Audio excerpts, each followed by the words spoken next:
Hi, my name is Muhammad Izzat Daniel bin Muhammad Zaman. My metric number is BB25160994. So, thank you for taking the time to be here and to listen. I know everyone has responsibility, deadlines, and target to meet, so I truly appreciate your attention. Today, as your CEO, I want to talk about something that may not always appear in report, dashboard, or performance chart, but something that we deeply affect everything we do as an organization or company. So today I want to talk about our work culture. As the CEO, I believe that success is not only measured by profit, growth, or market share. True success is built on people together, how they work, how they communicate, and how they support one and another. That is why I want to introduce and strongly reinforce one specific type of work culture in our organization, which is open communication in psychological safety. So, most of you will be asking, what is this work culture really about? Before we go deeper, let's first understand what work culture truly means. Work culture is not just about dress code, office layout, or company slogan on the wall. It's not about the casual Friday or team building.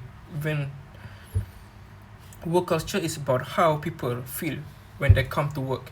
Is it about how decisions are made? It is about how problems are handled, how about people treat each other, especially during difficult moments. Culture shows itself in everyday situations, such as when someone makes a mistake, someone has a new idea, someone disagrees with a decision, when the pressure is high and time is limited. Those moments define who we are as a company. Why? Why I choose open communication and psychological safety? Okay, let me explain. There are many types of work culture at a company. There are a different work culture, so all of them have a value. But the foundation that support our healthy culture is open communication and psychological safety is my choice. Without communication, performance suffers. Without safety, innovation stop. So I chose this culture because I want this organization to be a place where people speak honestly, ideas flow freely, mistakes are discussed, not hidden. Feedback is normal, so don't be scared. This culture is not about being soft, actually. It is about being smart, mature, and sustainable. So I will define the open communication. Open communication means that information move freely across all levels of the organization, top or bottom. It means employees are encouraged to ask questions, share ideas, express concern, give feedback, and most importantly, they can do so without fear. Fear of being embarrassed, fear of being judged, fear of being ignored, fear of negative consequences. In an open communication culture, communication is not limited to formal meeting or emails. It happens naturally, respectfully, and consistently. So for the psychological safety means employees feel safe to be human at work. Safe to say, I don't understand, I made a mistake, and then I need help, I disagree. It's okay. It does not mean lowering our standard. It does not mean avoiding responsibility. It means people are not punished but for honesty. When psychological safety exists, people do not waste energy protecting themselves. They use the energy to think, to create, and could contribute to the organization. So, what is the cause of silence in organization? Many organizations fail because their people are incapable, but because they are silent. Silence hide problem, delay solution, create blind spot. In many workplaces, employees choose silence because they feel their opinion don't matter. They fear negative reaction. They believe speaking up won't change anything. Over time, silence become a habit. And when silence become normal, innovation disappears. So they will be slow or no improvement at all. But I want you to know, failure is not the enemy. Let's talk about failure. Failure is often seen as something negative, something to avoid, but failure itself is not the enemy. I repeat, it's not an enemy. Fear of failure makes people play safe. Fear of failure makes people hide mistake. Fear of failure stop people from trying new ideas. In this company, we want to change that mindset. Mistake will happen, of course, but what matters is how we respond to them. We learn, we improve, we move forward with the mistake that we made. So I give you one example, a realistic example. Imagine a junior employee noticed a flaw in the process. The process wastes time and affect customer experience. In a traditional fear-based culture, that employee might think, I'm new here, so I should be silent. I don't want to sound stupid. My manager might get offended. So the employee stays quiet. The problem continues. Time is wasted. Customer remain dissatisfied, confused. But in our culture, that employee feels safe to speak up, because good ideas are not limited by job titles. Doesn't matter what titles you are, you can speak freely. So communication builds ownership. When people are allowed to speak, they begin to care. They don't just follow instruction, they take the ownership also. Ownership leads to responsibility. Responsibility leads to better performance. People protect what they have to build. Next, this agreement is not disrespect too. Let me very clear about this. This agreement is not disrespect.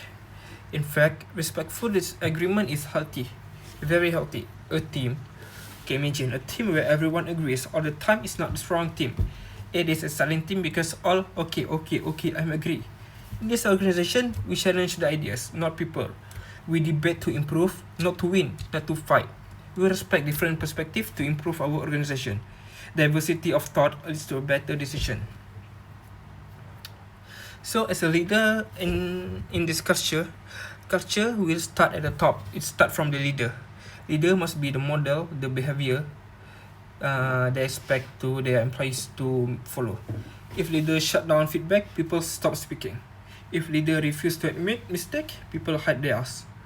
So leader must be approachable, leader must listen actively, must respond with maturity. So as a CEO, I commit this to responsibility. And then for the next, if I'm not mistaken, transparency build trust. Transparency build trust. Trust does not come from perfection, it comes from honesty.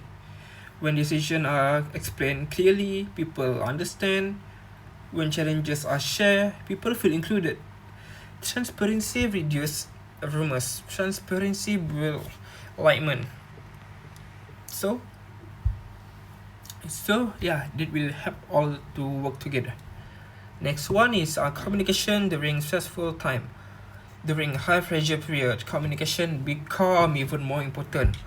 Of course, if expectations are clear, ask. If workload are unrealistic, speak early. If support is needed, request.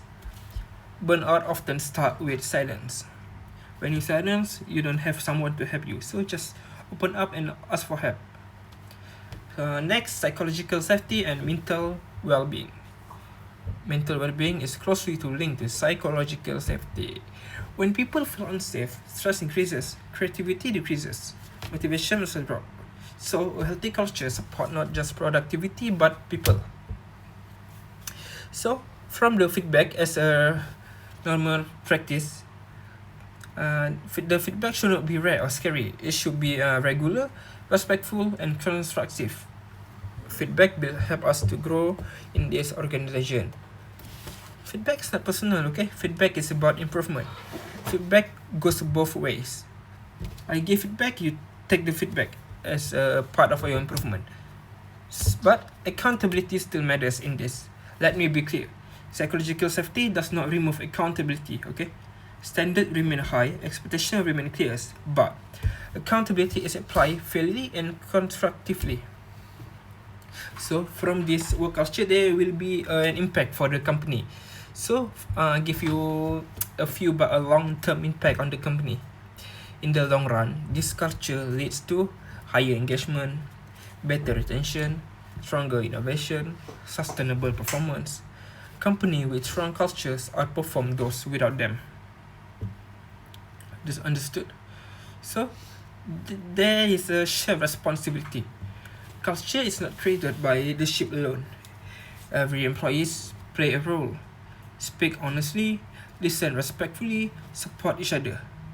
Culture live in a daily action. So for the last part, to conclude my talk today, open communication and psychological safety are not just ideas. They are a commitment for the organization. Commitment to respect, commitment to honesty, commitment to growth. If we commit to this culture, we will build not just a successful company, but a meaningful one. So thank you for your time. Let's grow, learn, and succeed together as an organization. Thank you.